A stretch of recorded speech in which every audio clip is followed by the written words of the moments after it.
Well, here we are again, my old friend. Pretty big groove in there. Well, I shall not be replacing that though. Oh man, those pads are gone.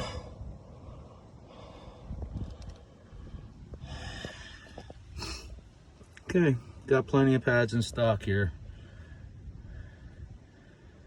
Running low on oil filters though. I don't think this one's due for a little while yet, but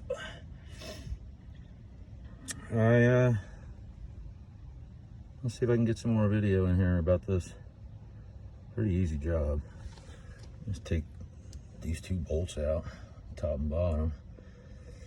Press the caliper back open and put new pads in it. Bolt it back on.